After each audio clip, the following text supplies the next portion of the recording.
Wa Salam TV onako olwalero njagala okwaniriza nate okubeera nti ozukide ku TV ne omugaso olwalero naku z'omwezi eri 20 n'olwekyo omwezi gwa kutaano omwaka 2025 mwezi gwa kutaano kitegeeza ki budget ey'omwaka 2024 2025 omwezi guno ejja kubanga gwesembyayo ogw'omukaaga tujja kuba tugifuluma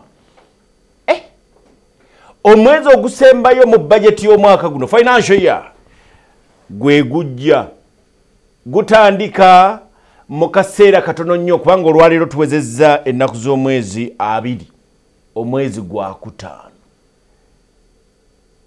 ate olumu gw'omukaaga bwe guggwako tulyoke tulabe district ezimu nga zizzaayo sente zeetikomu sente ziguzzaayo mu treasury yebadnaye bazaayo mu national treasury kubanga bagamba nti zino zitulemye okukozesa ziizo tuzibawadde district zemulaba kati olwaliro nga temuziyina nguudo era banaye bwe munaasonyiwa abo mujja kuba mukozi bulala omuntu sente zizze bwe zibanga zizze kakati okay kyo katukigambe bwe tuti kubanga lwakuba nti ebintu bino tubiyogera naye oluusi tumanyi lwaki bijja katusindika abaka parliament okugenda mu maaso n'okukyusakyusa mu mateeka amateeka gafuga bannaffe abo abali ku local government tegabalagira kukyusa ssente bwabeera nga baweereza ssente za NADS ssente za ku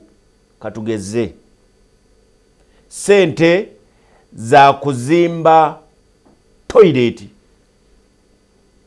essente ezo singa ziba nga tezikoze ne bwobeera oyina ekkubo effu tebakukkiriza kuzidivertinga kuzizza mu kkubo ffu naye mu nnaku zino ezisembayo mu mwezi guno ogusembayo ng'essente ziriko ekigambo ekigamba nti zisobola okuddayo sente zo tuzidivertinge nga tuzikozesa emirimu gya district zireme okuddayo ku waggulu kubanga era tulina okutunulira twetegereze lwaki ziba ziddayo baŋŋamba nti oluusi procurement ebeera etambudde mpola oluusi ziba zizze ne batasobola kuzaaloketinga nga bukyali bakozesaako ezimu endala ne zibeera nti tebazikozesezza ne ziddayo kituluma nnoffe fe abatunula obutunuzi kituluma kubanga tulina ekigambo kimu nti sente zazze ku district bamaze ne bazizzaayo lwaki ziba ziddayo kakati gwe mwezi ogujja bye tugenda okubeera nga tutunuulira enguudo nfu ebintu tebitambula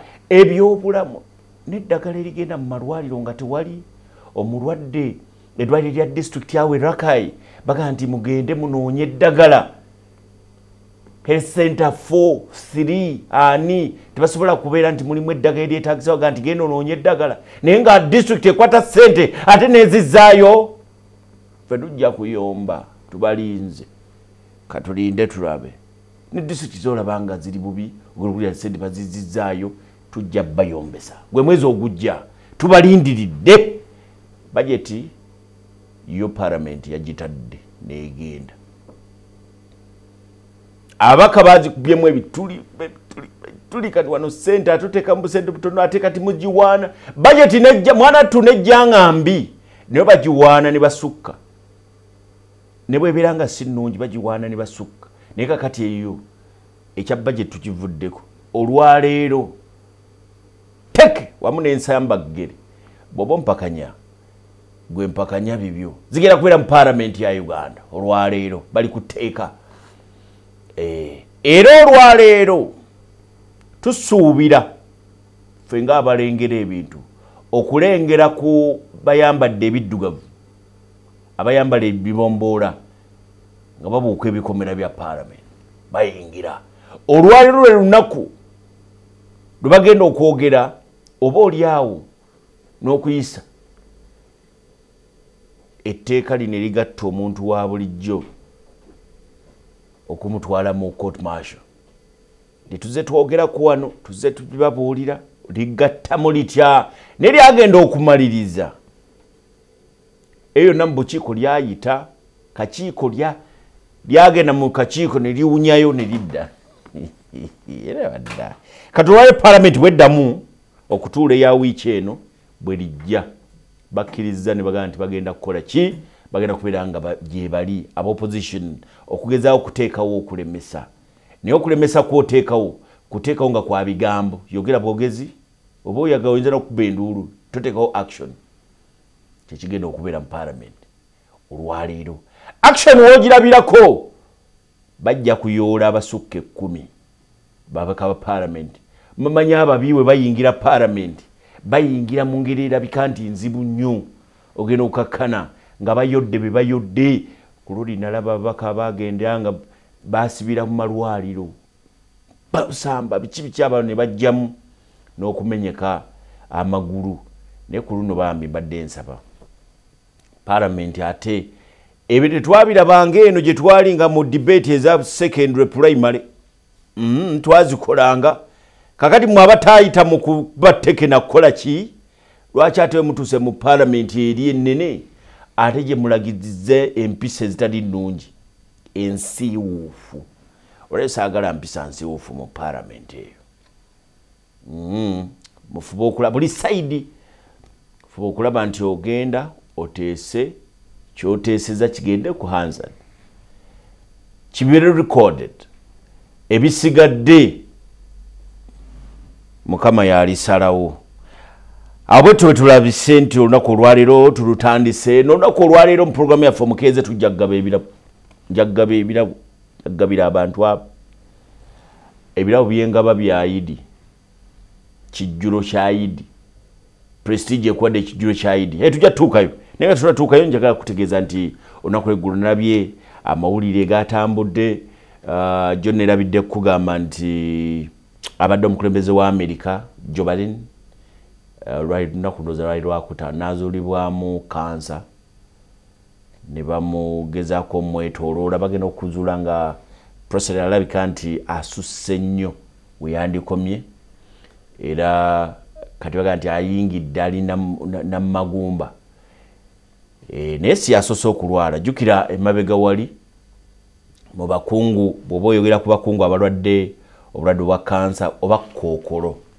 obulwadde obwa kookolo eriyo kabaka wa Bungereza King Charles yagenda n'alwala kansa yalwala kookolo ebiseera ebyo nali London ebintu nebibatuusaako wano teeka ku mikutu gya Next Media kabaka wa Bungereza azze ogenda okakkana ne batabani be mutabani wawangalya mu America azze e Bungereza okujja okumulaba ebintu ebyo byonna nabiraga wano twabiraga wano ku Salam TV n'emikutu gyonna gya Next Media twabibalaga n'olwekyo we twogerera olwaleero kabaka wa Bungereza kookolo yakkakkana akyafuna treatment naye kookolo yakkakkana era bagezezzaako okumulwana naye enjawulo eriwo wakati wa kookolo owa King Charles ne kookolo gwe bazudde mu Joe Biden eri nti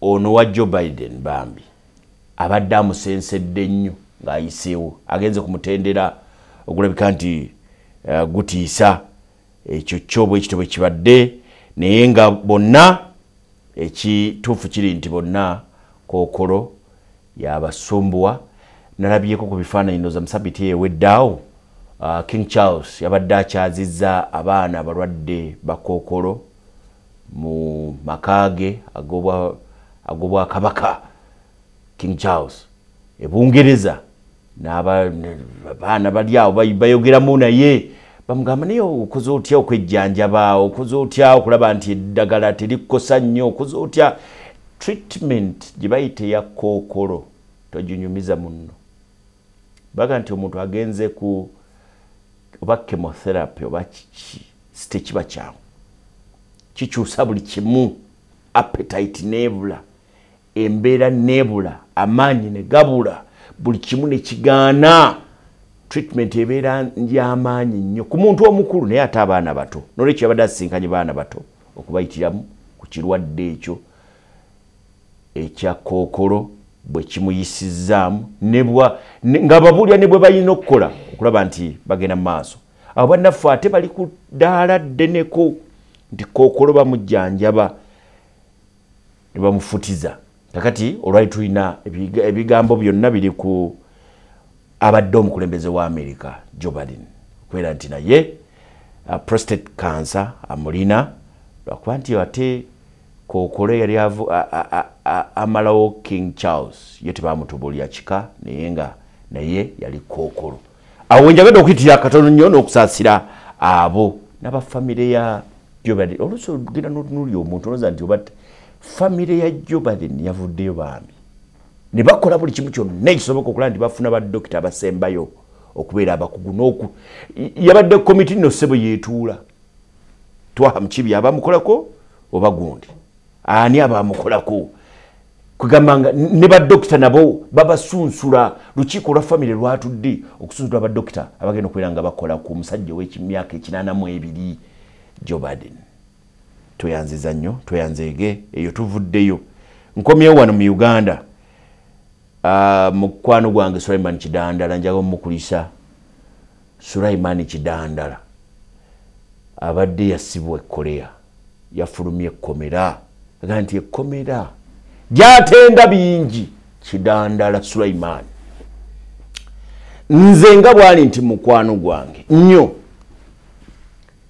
neeka yatuuka namutwala Kidandala njagala okubeera nti nkusaasira oli munnange nze sisuula musajja olw'okuba afunye obuzibu tutambula ffenna n'ekyo nkusaasira ebyakutuukako byonna ate era nenkwagaliza obulamu butandisa olwo kankubuulira omusajja asobola okufuluma ekkomera mu myaka 2 n'abeera ng'alina obugagga gw'abadde ebweru nga weebuuza nti ono yabukola atya tubirabye emirundi musajja asobola okubeera mu kkomera n'amala emyaka 10 n'amala emyaka 5 n'afuluma mu myaka 3 ng'ebyobugagga by'alina gw'abaddewo ng'akola weebuuza nti wali okola ki n'olwekyo ekyokugenda mu kkomera si kyekisembayo mu bulamu wabula obulamu butandika ng'ovuddeyo famire oyinza okusanga ng'eyonoonese bibaawo naye bw'otandika obulamu obwe tubala bw'otandika ebiddako bye tubala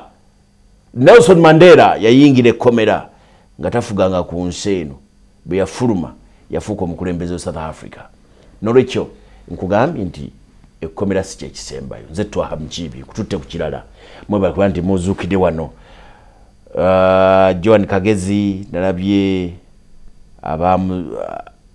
eyamutta ng'ayogera nga yeewaayo nina ebyokwogera ku Joan Kagezi bingi ndozoba gwe mba nsembyayo kasooke mpitibwa kasooke nkulaga ennambi omusango gwa Nalukoola n'ennambi so kugutunuulira olabe byabaddeyo jo babadde bakola bazita final submissions buli omu bali ngule musango gudduse banna bali mu kuwumbawumba naye nga bakyagenda mu maaso n'omusango ogwa Nalukoola Member Parliament owa Kawempe North neyakwata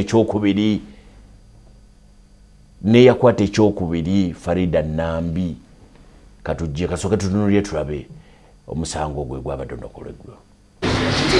Omukisa oguweereddwa bannamateeka bamu na NRM Farida Nambi Kigongo okuwumbawumba ensonga zaabwe mu musango oguwakanya ebyava mu kulonda okw'omubaka wa Kawempe North bagukozesezza bulungi okunoganya bye baagala kkooti etunuulira okusazaamu akalulu ako. You do not declare a winning candidate without all envelopes. Munnamateeka Ahmed Kalole alumirizza akakiiko k'ebyokulonda okuvoola amateeka ne kalangirira Elias Luyimbazi Nalukoola ng'omuwanguzi awatali kuwa mukisa balonzi omutwalo gw'omukakaaga mu 64 eddoboozi lyabwe okuwulirwa kwe kusaba ebyava mu kulonda bisazibwemu. Before you declare a winning candidate, you receive all envelopes, all DR forms from the constituency. They were not cancelled.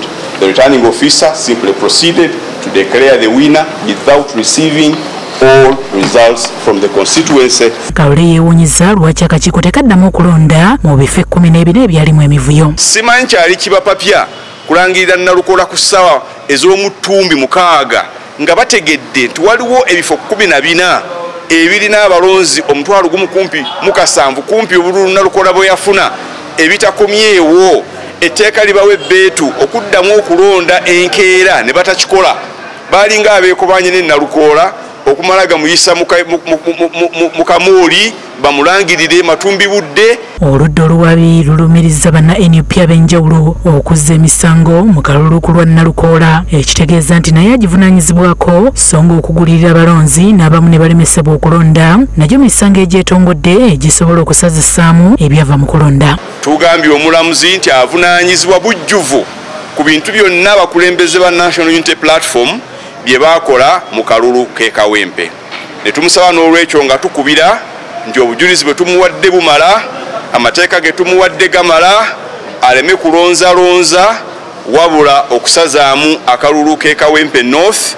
Nalukoola gibwe mu Paalamenti, kooti eragire akalulu kaddibwemu. Enkya akakiiko k'ebyokulonda n'omubaka Erias Nalukoola baakuwa enkubira yaabwe mu musango guno n'oluvannyuma kkooti esala omusango ng'omwezi gw'okutaano guno tegunnaggwako. Josephine Namakumbi Motowe, NBS Amasengejje.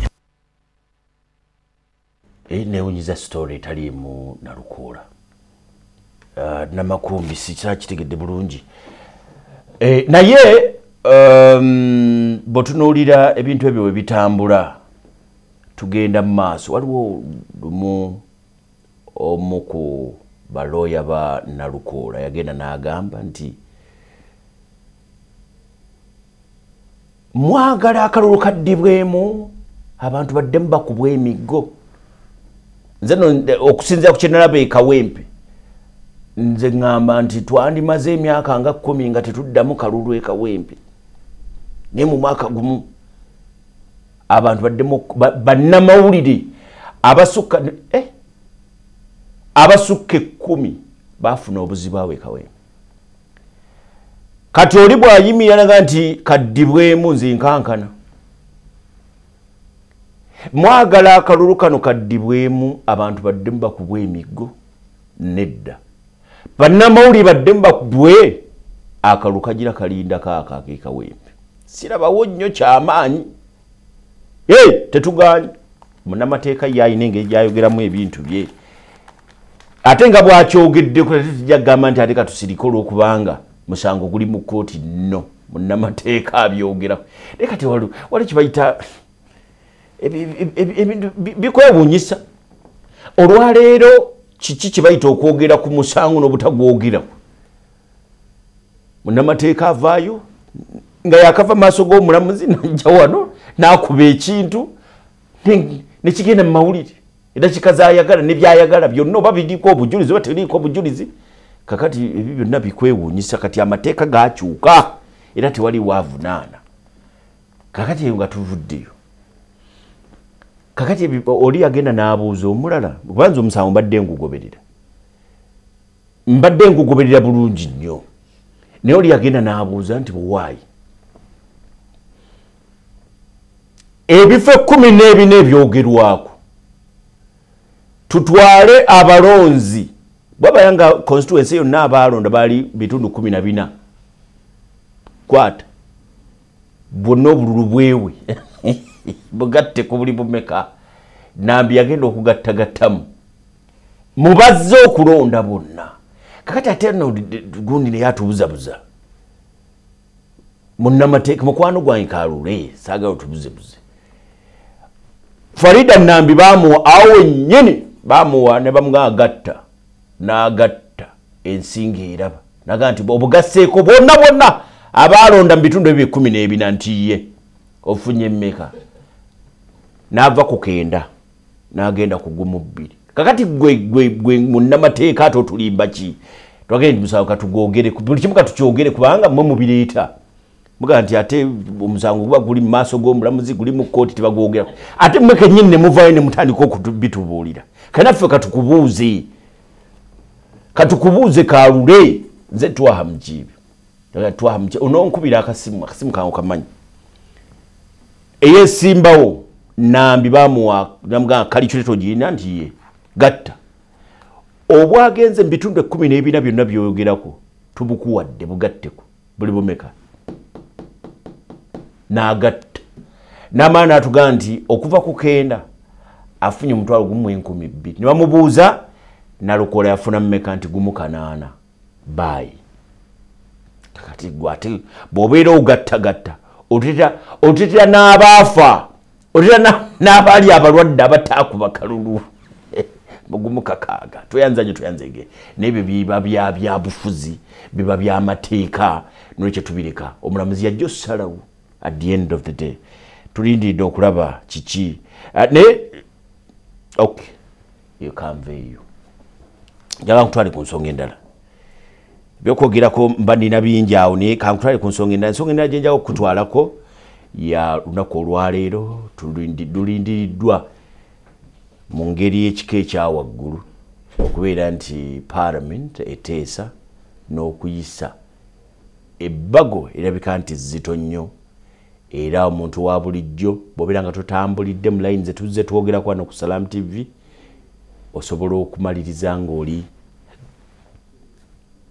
mu court martial ovunaanibwa mu bumpimpi biki by'olina okwewala toyambala lugoye lwefaanaanyiriza ebyambalo byonna gwe kyolaba ekyambalo nga kyamagye oba bibomboola waliwo kawunda suuti eri endala tebeera ya bibomboola togyefaanaanyiriza waliwo emiyonda egyo togyefaanaanyiriza kubanga bebanakukwata zino kooti eza bulijjo zijja kulengera bulengezi kooti maasho ejja okusalawo nti kino kibuzabuza bajja kukutwala mu kooti maasho ebibonezo ebiri mu kooti maasho mulimu n'okufa mulimu okusibwa ebibonezo binene so nga ate abalamuzi be babikwasizza n'abatundu by'ettooki genda okumala okukuba ttooki ng'obatunuulira n'omanya kakati n'olwekyo eyo saagala ogendeyo ekyaki otakola abakola contract ne UPDF mwegendereze naawe oyinza okuvunaanibwa eri ekirala bamuwerekedde singa okwatibwa mu bunyazi n'omusirikale wa UPDF naawe ovunaanibwa ng'abasirikale ba UPDF tebakuteeka eno bwanti oyagadde kukolagana nabo genda lwekyo tulina okwegendereza ennyo engatto zetugula zetwambali kasooka tunule tulabe oba linaayita oba waliwo kyaliwo chance ez'okulisuula sinnalabayoko ku kintu kijjaawo nekituuka nekitayitamu chance endala eyinza okubeera nti etteeka lino teriyita kyekyokubeera nti liyiseewaawo ne liyitamu palamenti n'eriisa ne balitwala eri omukulembeze eggwanga naga nti n'alisindi kakati nate ulira obukodyo obuli awo bwe linaamala okuyita wano bwe lirina okuyitawo ne ligendera omukulembeze eggwanga nga naye akukkiririzaamu ggwe n'alitulamu ate nga teeka bbi n'alisindika eri palamenti ng'etunula ekyusakyusaamu ng'erimuddiza ngaddamu nga bbi bamuwa emirundi ejja eno nga lifuuka tteeka nolwekyo chances ez'okubeera nga terifuuka etteeka siziraba naye kakati katugende olunaku olwayo kasobola tunulire twabe palamenti egenda okuyiteezaawo nekiki kye bayogera bannaffe abali mu opposition ababaka abali ku ludda oluvuganya gavumenti mu paalamenti bakedde kwevumba kavubo akatakkiriziddwamu bannamawulire okusala amagezi butebe bagenda okukwata ensonga z'ennongosereza mu bbago ly'etteeka ery'eggye ly'eggwanga kw'ossa n'eryo erifuga enzirukanya y'ebibiina kubanga amateeka gagamba nti committees ziprocessinga bills zino mu nnaku 45 oluvannyuma lw'ensinkano eno boogedde eri bannamawulire era bavumiridde emisinde gya yiriiri egyoleseddwa okukola ennongoosereza mu mabaga abiri gano nga nabo bekikwatako tebaweereddwa mukisa kubaako na kye boogera ku nnongoosereza zino eziri mu kakiiko. First reading ebaddewo leero olw'eggulo enkeera ku makya amabaluwa ne gatambula saawa 2 gatuze ku maofiisi nga babagamba saawa 3 mujje mu komiti muwe endowooza zammwe. Ekyo tekisoboka ate ne bagamba nti endowooza ze muwaayo tezigenda kusukka lunaku lwa leero. Kiki lwaki bakiddusa nnyo? Ssenyonyi agamba nti ennongoosereza mu tteeka erifuga ebibiina zigendereddwamu kulwanyisa NUP eyagaana okwetaba mu nkiiko za IPOD wabula agamba nti tebalina kukaka bibiina bya bufuzi kuteesa n'abawa amagezi basooke balwanyisa okutulugunya abantu okususse. Oba mwagala bannayuganda bakkirize nti kale mwagala kuteesa ku ggwanga lyabwe na ngeri ki gye lifugibwamu obukulembeze bunaakyuka butya musooke mukole ebyangu ennyo mute abasibe political prisoners bateebwe. Ssenyonyi ng'aliwo n'ababaka abalala era bategeezezza nga bwe batagenda kuzira lutuula lwa nkya Paalamenti mwesuubirwa okuyisiza ennongoosereza mu bbago ly'etteeka ery'amagye ng'agamba nti baakusigala mu Paalamenti balwanyise ennongoosereza zino nga batuusa amaloboozi ga bannayuganda agagamba nti kikyamu okutwala abantu ba bulijjo mu kkooti z'amagye. Era tukkaanyiza nti olunaku lw'enkya tubeere mu Paalamenti ku lwaki eyo space yaffe tulina okugikozesa amaloboozi gaffe kagabe matono gatya gayimuke ku nsonga zino. Bannayuganda bakimanyi nti ennamba ze tulina teziwera ng'aba opposition naye batusuubira obutasirika. Nolwekyo tugenda kwetaba mu lutuula lw'enkya tusobole okukuumira amaaso ku bannayuganda abo abeewaddeyo okutunda ensi yaabwe baddire Uganda eno bagiteeke mu kaseera akazibu nga bayisa etteeka erikkiriza kkooti y'amagye okukozesa abantu ba bulijjo. Nammwe abali mu NRM kubanga leero oli mu NRM ekyo ojja kubanyiiza bakutwaleyo. Bano era bagambye nti ebbago lino terigendereddwamu kulwanyisa abavuganya gavumenti bokka wabula ne bannamagye abawera abagenze banyigirizibwa mu kkooti eno. Naye ab'amagye temubamanyi na kubamanya naye bali eyo batulugunyizibwa bw'onyiizaako mukama wo ng'akutwala mu kkooti y'amagye tolina bw'ojja kumuloopa nga bakutulugunyiza eyo. Kati baasanyuka nnyo olw'ensala ya kkooti y'amagye. Kitegeeza nti ffenna tulina okulwana okulaba nti embeera eno tebeerawo. Ssenyonyi era ayogedde ku kyakaliisoliiso gw'agamba nti aluddewo okutandika okunoonyereza ku nsimbi obukadde 10 ezaaweebwa buli mubaka nga 5 gaali gakukyusa bbago lya tteeka ery'emmwanyi ate 5 gakubateekateeka kuyisa bbago ery'etteeka lya UPDF. Etteeka lino ery'amagye UPDF Amendment Bill bwe lijja liyitewo speed ndowooza yo speed gye mulaba etambula speed kubanga abantu baasasulibwa kati bagamba waayi baatuwa akasente tulyanguye kye bagezaako okukola. Shamim n'abakoza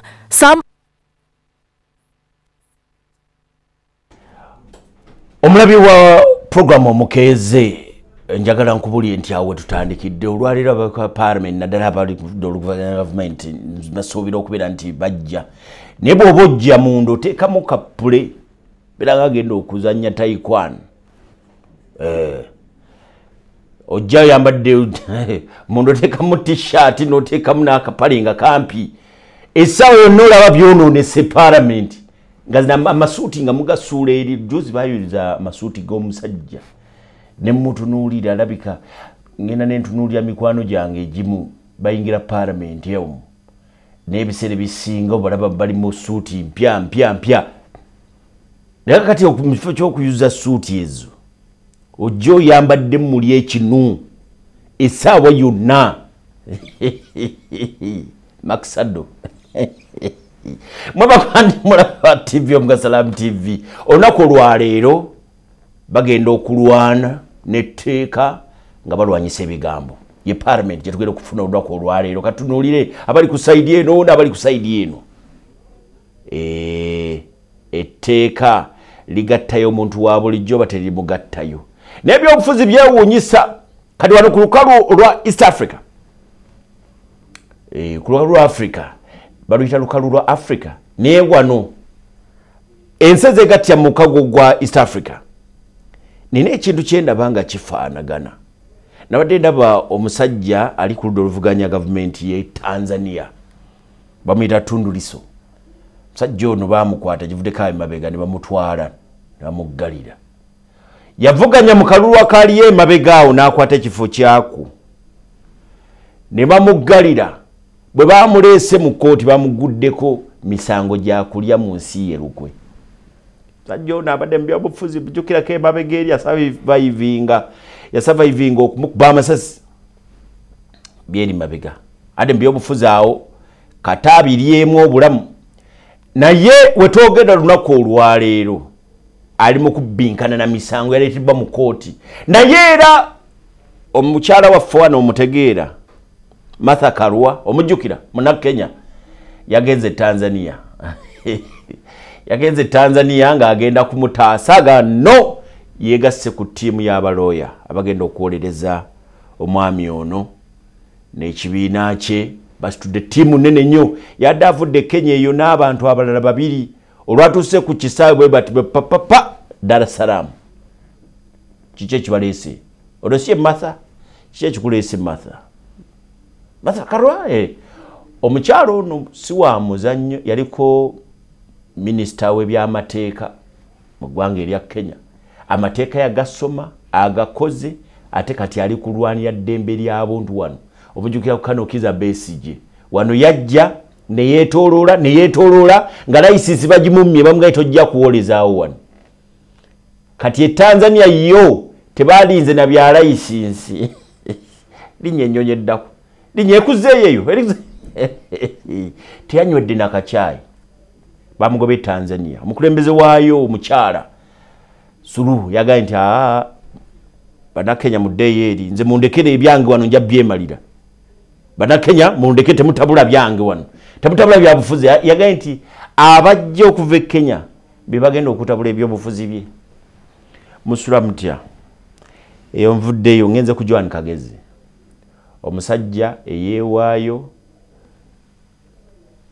naga nti ye yakuba Joan Kagezi essasi bamusalidde emyaka 3 mwejja nina ebibuuzo bingi nga siraba kuteekayo story ebibuuzo byange nga twaha mukiibi omusajja ono ddala yatta oba ayagala kuwaayiriza banne kubanga yagambye benakolagana nabo beebo bemusigazza nze neeyogedde munsalire ne benakolagana nabo okutta beebo waliwo olukwe olwekusifu kwa kati omusango ngeri gye gwasaliddwa omusajja ono ne bamusalira kirungi ne mukubamu ebituli byendaba nganze sinza kumuleka wante tumala galeka bintu nga bino ne biyita omusajja wamusalidde emyaka 35 ng'agamba nti ye yakuba essasi naye yamupangisa yooli gwe basibye wabula yamugamba yamusuubiza emitwalo 2 aga-$, emitwalo 2 aga-$, twogera ku bukadde obanga 8 obanga 7 oba mmeka bwekibala olabe wabula yamusuubiza emitwalo 2 aga-$, yamuwaako emitwalo 10 yamuwaako emitwalo 5 aga Uganda bebibalo kuba ebibalo ne bakusuubiza obukadde 8 ne bakuwaako emitwalo 5 n'okola n'omala ne bakusuubiza emitwalo 2 aga-$, ne bakuwaako mmeka mpa ekibalo mangu awo ne bakuwaako $150 n'okola ne bakusuubiza emitwalo 2 aga-$, ne batakuwaako $1.5 ne batakuwaako $1,500 ne bakuwaako $150 n'okola soko tunulye ebyabaddeyo awo kale ngenda okuzenze wenva n'ensimba tiwaliwo ekyekusifu musango okusinziira ku kuteeseganya okwo okuli mu kiwandiiko. You are hereby sentenced to 35 years in prison on count 2 of murder, contrary to section 171 and 172 of the Penal Code Act, which is part 120. Osaliddwa omusango okusibwa emyaka 35 mu katundu ak'omusango gw'okubiri ogw'obutemu nga bwe kirambikibwa mu ssemateeka mu katundu 171 ne 172 aka Penal Code Act 20. Ebbanga ly'omaze ng'oli ku rimandi ery'omwaka ogumu n'emyezi 6 n'ennaku 13, ebbanga eryo nalyo libaliddwa nga lijja kutoolebwako emyaka egikusaliddwa. Mutunuulidde gwe mulabye t-shirt akoze bino okwambala t-shirt ya Uganda kwate kakati bannayuganda mwagala tufuula baki bannange mutulabako amatu mwagala tufuula ki bw'aba yakkirizanga mutemu omusajja ono mutemu ebibi byonna byetambulira ku musajja ono yayambadde t-shirt ya Uganda bwe kiba nga kituufu yakuba essasi mutemu nolikyo mubi nnyo bwe kiba nga awaayiriza mubi nnyo era bwe kiba nga waliwo sayidi emukozesa okuggusa ensonga kibi nnyo wateeka okubeerawo okunoonyereza okw'ekika ekya waggulu naddala bali mu musango ogwo mugutunuulira ennyo abaagala okubeera nti muggusa bwekiba nti kuggusa fayiro nga president wabadde agamba tunoonya yatta John Kagezi nga bano abaakoze kino baakoze okulaba nti president alina kyafuna nti ddala twabafuna ono n'ayogera mubi nnyo wabula ate era bwe baaba yatta mubi naye nze point ezange ntono nnyo nga Twaha Mukiibi okutunula amaaso nze omayitokera ku makya n'ojja mu maaso gange n'ogamba nti kino n'enzikiriza no si bwentyo omusajja yagambye nti baamupangisa okumuwa $2 za Amerika $200 ku $200 ne bakuwaako $150 n'okola bamuza bakuwaako meka nti bampa $500 figa nga eringa yeemu yeeyo $500 aga Uganda ge bampaako ku bukadde obumeka eyo gemu mbasijiyingidde tosobola eyo gemu mbasijiyingidde sente obukadde kuba ekibalo $200 aga $1 galimu sente meka bukadde 780 meka sente mpitirivu bonga nti bakuwako obukadde 4 eyali akusuubiza $200 aga $1 yakuwako $10 egya $1 oli musende mpitirivu bukadde nga 3 meka wayita gwe kirungi okubikola awo nkukkiriza naye okunga nti wafuna $10 tewafuna 5 tewafuna $200 egya $1 ku $200 tewafuna $1,000 yadde $1,500 wabula bakuwaako $1,500 oli mubi nnyo musajja gwe ku saidi zombi nga nti oli mubi kubanga watta era wagambye nti watta bw'oba watta oli mubi bw'obanga olina mission ey'okuwaayiriza ate oli mubi nnyo musajja gwe yatta John Kagezi tweyanzanye ngenze mukummula mu katono tukomewo nta amasimu bwe tuvaawo tugenda ate mu kitundu ekiddako ze Twaha Mukiibi eno program omukeeze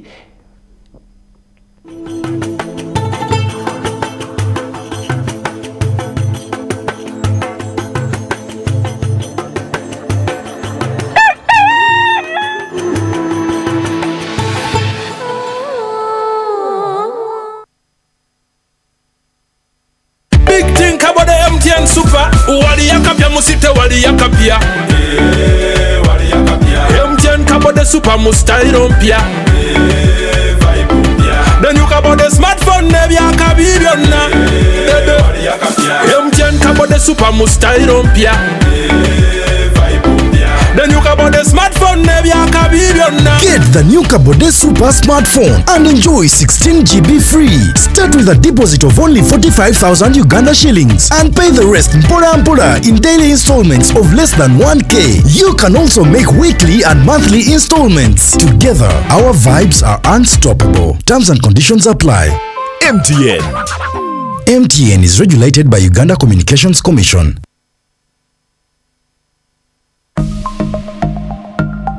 Olina okukola obeere steady.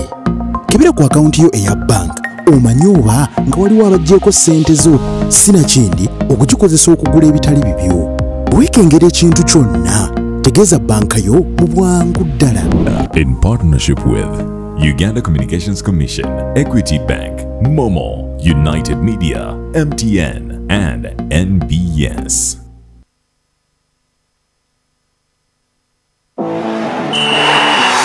Azam TV banna mu byokunyumirwa okulaba TV bongedde ebirungo mu mpeereza yaabwe nate. Funa kit ya Azam TV ku $800 gyokka. Kituufu ddala $800. Oba funa decoder ya Azam TV ku $400 gyokka. Ke kaseera okwemala egguga ne La Liga, Italian Serie A, German Bundesliga, Ligi ya Saudi Arabia ne Carabao Cup. Ku Azam Plus ne Play Package mu HD nyumirwa ebina Uganda ku Chamuka TV. Ku Azam Pure ku $13,000 zokka buli mwezi. Nyumirwa ebyemizannyo ebya buli kika ne Azam TV. Ekyasinze okuba ebbeeyi rayisi wano. Gende wa agent waffe yenna oba okube ku ssimu nooti 3.2 3.8 9.9 omanye ebisingawo. Azam TV, entertainment for everybody. Introducing the next evolution of streaming in Africa. Re-engineered from the ground up, a new look, a smarter, faster interface, seamless, powerful. Afromobile is now easily available across all your smart devices, smart TVs, smartphones, tablets, and more. From live TV and events to your favorite on-demand shows, Afromobile delivers an ultra-smooth, uninterrupted streaming experience anytime, anywhere. Download and update your Afromobile today. Afromobile, authentic African stories.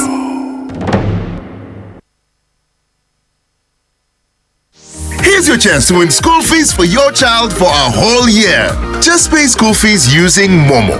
Today we are at Lukman Primary School that's located in Kauku, Bwerenga, right by the lakeside. We have a happy customer who paid for her daughter's school fees. Nuru wano muwanguzi era agenda kusoma guno mwaka gwonna. MTN Momo esasudde yo akolegwa akusoma. Ngasasula bitundu nendeeta nensasulako nasigala nga babanja natuka okuwumula nga tannamalayo bana nkisa bibadde byangu nemwebale nnyo mwebalira mpulira nga essanyu limpitidde naye mpulira ate kati nga kaba bukaabi mu mutima mwebale nnyo mwebalidda kula nga nze muwanguzi nakkonde North. Dial *165 *80 hash. Select option 2 for school pay. Select option 1 to pay school fees. Enter the student number and amount and approve the transaction. You will now enter the draw to win school fees for your child for a whole year.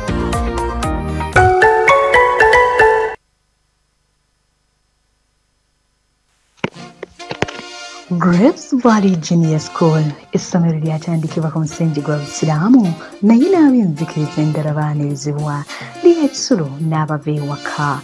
Tusomesa abaana kalikiramu zombi okuva ku daycare mpaka ku lower primary. Tulina environment ennungi, classes zaffe za mulembe ddala nga zirimu buli kimu omwana kye yandiyagadde. Tulina computer lab eziyamba abaana baffe okutambula n'omulembe. Abasomesa baffe batendeke nga n'ebisulo byaffe biyonja okuzaama. Ekifo ky'abaana we bazannyira kigazi ddala ate nga ne swimming pool weeri okukooteeka ekisaawe gaggadde ne school vans ezisomba abaana okubajja ewaka okubatwala ku ssomero n'okubajja ku ssomero ne babazza ewaka. Bamasheeya abayigiriza abaana weebali kw'ossa n'omuzikiti we basaalira. Ssente zeezo ezijja mu nsawo y'omuzadde. Kale omuzadde leeta omwana wo ku Grapes Valley Junior School tojja kwejjusa. Tusangibwa Lubowa Entebbe Road emabega wa Fresh Cut Naziba Village. Okumanya ebisingawo tukubire ku nooti 744 nooti 7 nooti 2 oba nooti 772 84 53 95 yaffe banno Grapes Valley Junior School.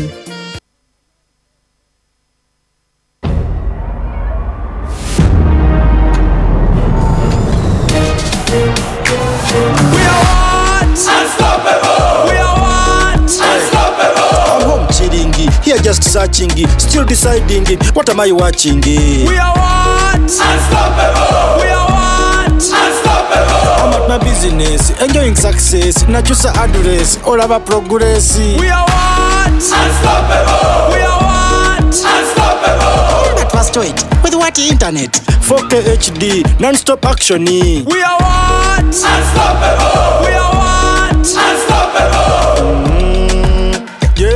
Jerry car. With MTN. We are what? Unstoppable. With you and MTN together, our progress is unstoppable. We are what? Unstoppable.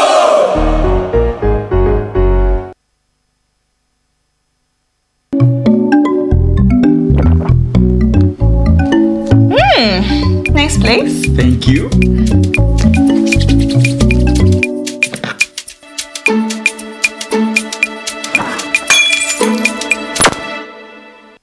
Now you can pay for GoTV weekly for as low as 5,000 Uganda shillings a week and enjoy your most loved entertainment with Kawiki. Dial *206 hash or use the My GoTV app to pay.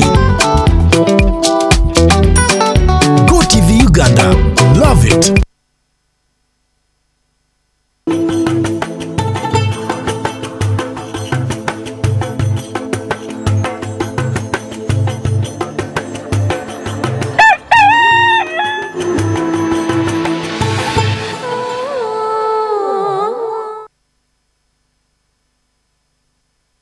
Ai kulika mukumulamu tugenda maaso program for mukeze ngobe kwandi muzukide ku TV ene yomugaso abali mbitundu enkuba jetonye jekeddo kutonya amachagano banga nti waliwo ebitundu ebimu nakati ekyatonya abala ba TV eno nenga we muri enkuba etonya mwebaze katonda sijja basasira gwate buli kimuntu nasasira busasizi ekyo kirungi nnyo enkuba etonye oli bwabati yakola luguudo muina district chairman muina abakulembeze tebasobola kukola luguudo ne government yasobola kukola luguudo we muri kakati ate tutandike basasira olw'enkuba katonda bwana agitumma enkuba nga bagitummi katonda nga yagitumyemu wana akaseera tulaba engeri gye tukaabamu tuli basanyufu nti enkuba ezze bannange ebyenguudo tunabyogera kedda tujja byogera kedda ebyenguudo abatakola nguudo ogugwabo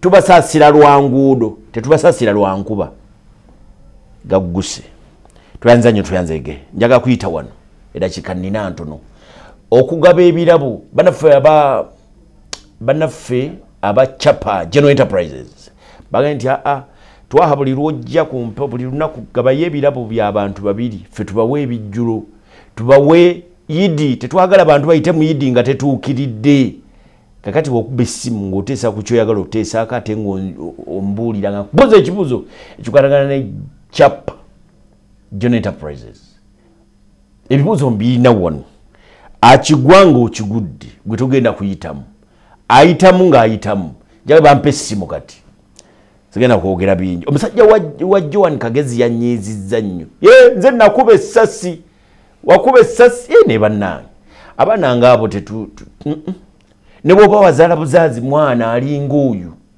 nga tategeera ng'oyo ekigambo nkijje bulungi nnyo kiwulikike bulungi nnyo oyo yavude naga nti yeyatta Kagezi tategeera kati bw'obeera nga wazaala omwana nga tategeera ku level ng'eyo ddala obeera muloosi bamusadde emyaka 3 mwegi naga nti nze bamwamba nzite Kagezi bampe $20 aga dola nti ye bakuwako mmeka bampako dola 15 kakati oyo omwana oyo ebaloosi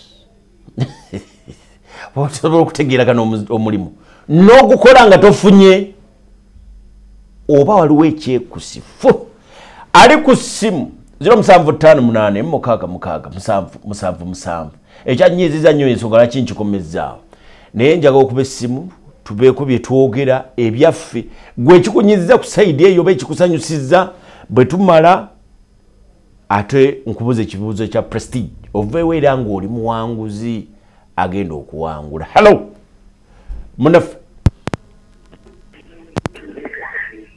ali ku ssimu Salamu TV wangi munnange nze Halima Nabulime ndi wano Nkoowe. Oli Nkoowe? Halima Nabulime ndi wano Nkoowe.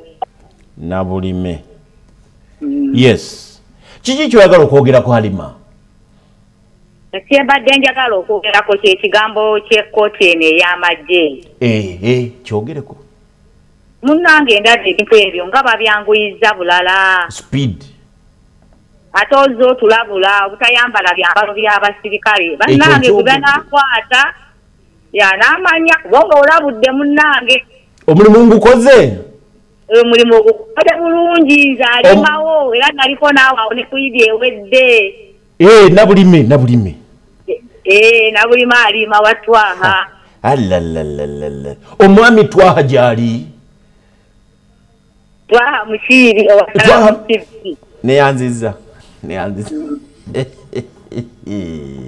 Nabulime wangi twaha kati tugende mu kibuuzo kubanga oli muwanguzi oyagala kuwangula Prestige eno Chapa General Enterprises kyenjaga okubuuza be bakola ebintu bino bye bayogerako oba babisuubula busuubuzi ne babireeta be babireeta mu ggwanga be babikolera ddala era bali mu kikuubo awo we babeera mu kikuubo Chapa yeekola bino byonna byetunda netuwa sabbuuni netuwa obuto netuwa ebibiriiti Chapa mpe essimu yo nga sinaba kubuli oba owangudde. Eri 0750 Ennyabo 05 32 28. Damo osome. 05 32 28. Tweyanziza nnyo tweyanzege. Ndi muwanguzi ku side eno oba? Wanji? Ndi muwanguzi ku side eno. Oli muwanguzi nnyo twamusiri singa wadde bateekawo akalulu k'okulonda abaana amawulire abasinga. Musiri embwa yange esiganye ennyama wantonze okufa obufi. Tweyanza nnyo tweyanze. Naawe oli muwanguzi. Essaawa yonna bajja kuba bakubira essimu bakubulire ddi lwokima amasavu ga Idi. Tweyanza nnyo tweyanzege. Ngenze ku mulala 0758 atakwagaliza tomwagaliza. Andi nze nsalawo. Bwebina ne bwobiyita. Nenkubuuza nti ndi muwanguzi n'omwana ate muwanguzi muki. Awo nange sikwagaliza kuba tonjagaliza. Hello munafu.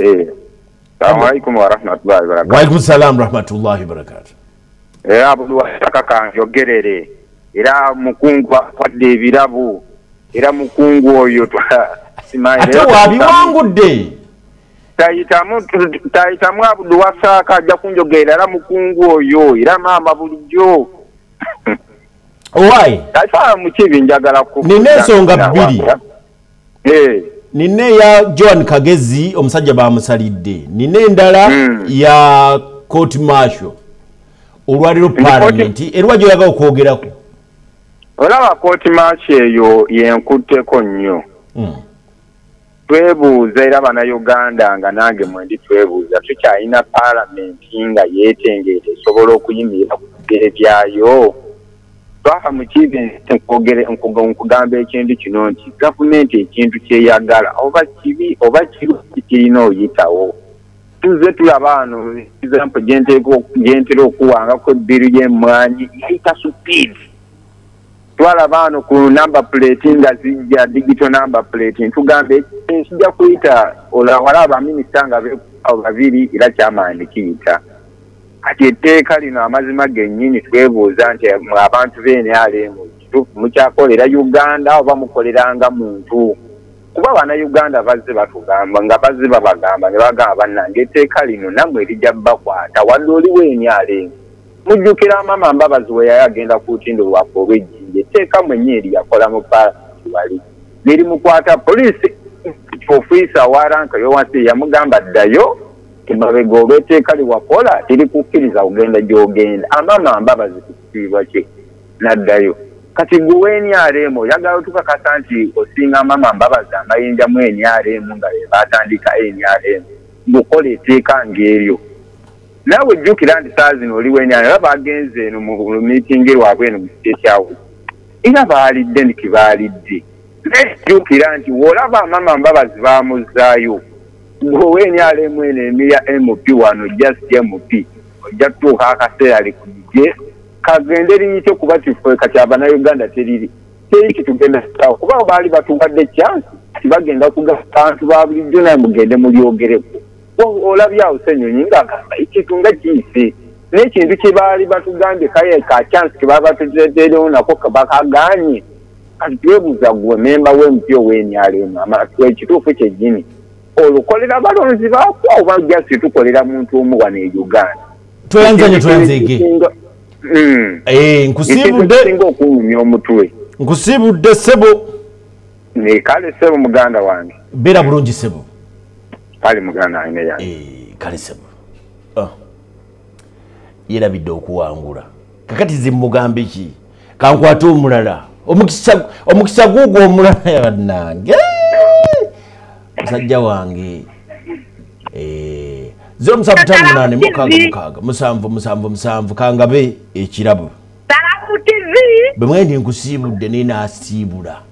yerabidde njagala kusigala ku okuwangula kakati oyo mutadde omulala kuba bali wano line eno ye Salaamu TV munnange nze Farida naziwa ndi wano nasana naye naziwa bannange ndi wano nasana Farida naziwa ndi ku Salaamu TV Farida naziwa ng'oli musanyufu nnyo kye kikusanyusiza kiki ekikusanyusiza Farida kisanyusa olw'ebintu ebibaddeawo ku TV kubanga ate abantu bagenda kutusiba kwambala byambalo bino ebya Nalukola bitambula na sipiidi kisanyuse siina ssanyu toyina ssanyu omusango bwe gutambula ku sipiidi nga guno ogwa Nalukola ate gukunyiizaako ki kubanga emisango mingi egiriyo by'ababeesigye baabalemeza mu makomera ate ate abantu balonda omuntu waabwe n'ayitamu n'akakiiko ne kalangirira wanna kwegamba bingi bulala tubirekere bannabyabufuzi kiki ekyakyo badde ogamba Farida kiki ekyakyo badde ogamba njagala kumpa ku manzaali ga Idi nkukeeraawo nkukeere 12 nga nakutusa ani agaba ebirabo bino kampuni kyegaba ebirabo bagiyita capa yetuwa ebirabo bino manzaali oli muwanguzi mpe simu eri 0750 soko olindeko capa eye Arua capa yawa capa eri mu kikuubo namba 3 eri mu kikuubo globo namba 3 oli muwanguzi ddala jongera somera ennamba eri 0750 yali 0700 ennamba ogyerabidde 0700 08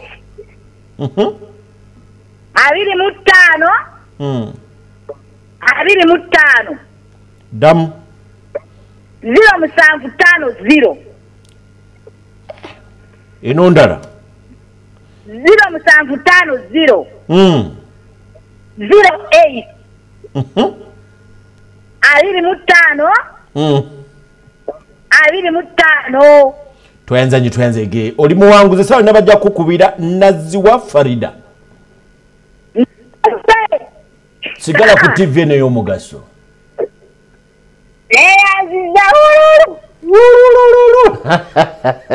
tuyanze ege mweba kandi mulaba TV y'omugaso Salaamu TV ngenze mukuwumula mu katono tukome wano twogere ku kibayita okuva mu bwavu odduka otya mu obwavu bwetaaga okudduka mwanatu obudduka otya bw'otagamba nti obwavu si bwagala busigalaawo afuuka mukwano gwo nze natamu obwavu saagala busemberera dde okubuunyiriza kaakati ffenna tusigale ku TV wano tusobole okubeera nti ffenna tusoma tutegeere tubudduka tutya nze twamukibi ngenze mukulu mukatono saagala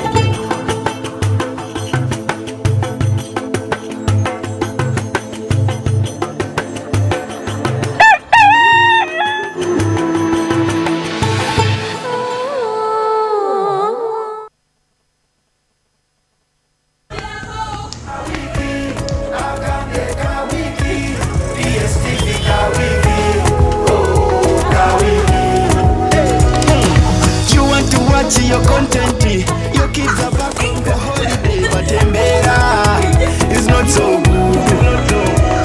Just turning there.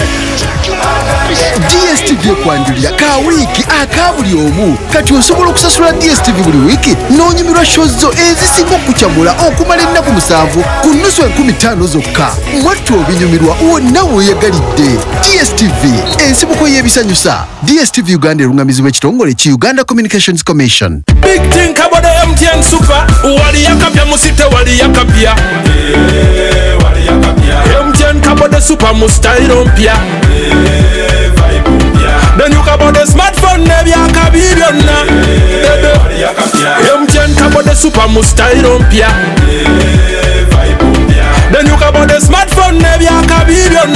the new Kabode Super Smartphone and enjoy 16 GB free. Start with a deposit of only 45,000 Uganda shillings and pay the rest mpola in daily installments of less than 1K. You can also make weekly and monthly installments. Together, our vibes are unstoppable. Terms and conditions apply.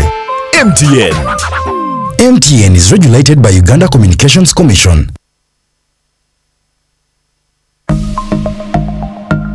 Byolina okukola obeere steady. Kebera ku akaunti yo eya bank omanyi oba nga waliwo abaggyeko ssente zo sinakindi okukikozesa okugula ebitali bibyo. Bwekengera ekintu kyonna tegeeza banka yo mu bwangu ddala. In partnership with Uganda Communications Commission, Equity Bank, Momo, United Media, MTN, and NBS. The national budget is out, but what does it really mean for your business, your wallet, and your future? This budget month, Next Media puts you at the center of the conversation with TV talk shows, radio, social media reels, and business spotlights. Banks, SMEs, and NGOs don't just react. Be part of the story. Book your space today. Partner with Next Media and reach millions. Introducing the next evolution of streaming in Africa, re-engineered from the ground up, a new look, a smarter, faster interface, seamless, powerful. AfroMobile is now easily available across all your smart devices, smart TVs, smartphones, tablets, and more. From live TV and events to your favorite on-demand shows, AfroMobile delivers an ultra-smooth, uninterrupted streaming experience anytime, anywhere. Download and update your AfroMobile today. AfroMobile, authentic African stories.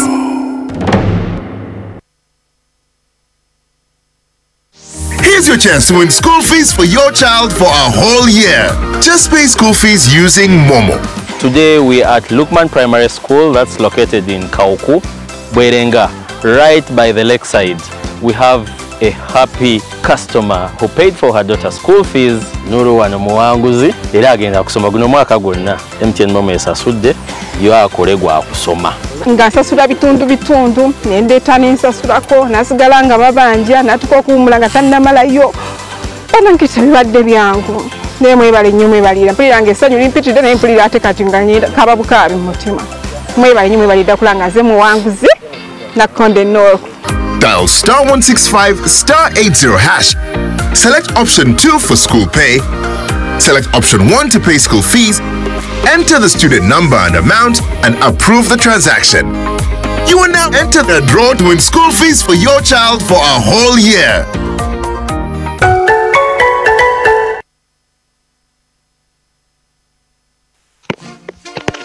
Grapes Valley Junior School essomero lyatandikibwa ku musingi gwa Busiraamu naye n'ab'enzikiriza endala baanirizibwa ly'ekisulo n'abava ewaka.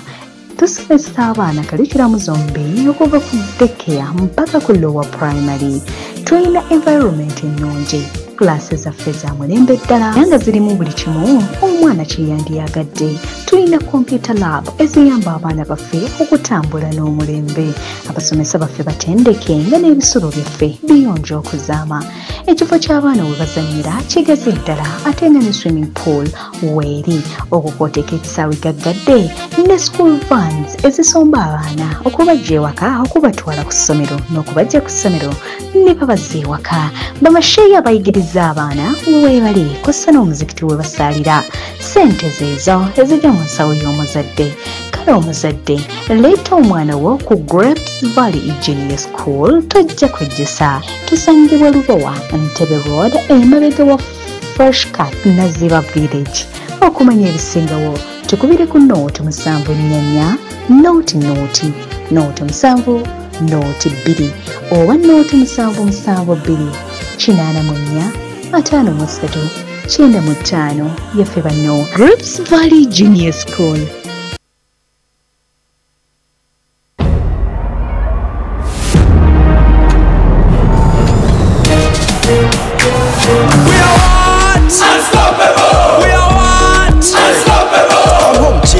Here just searching, still deciding, what am I watching? We are one! what? Unstoppable. We are what? Unstoppable. I'm at my business, enjoying success. Nachusa address, all of our progress. We are what? Unstoppable. We are what? Unstoppable. That was to it. With what internet?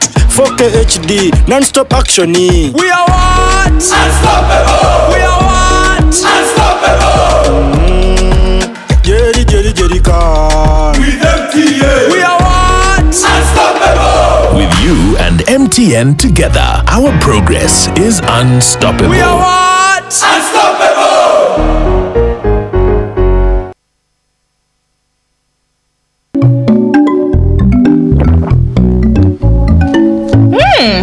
Nice place. Thank you.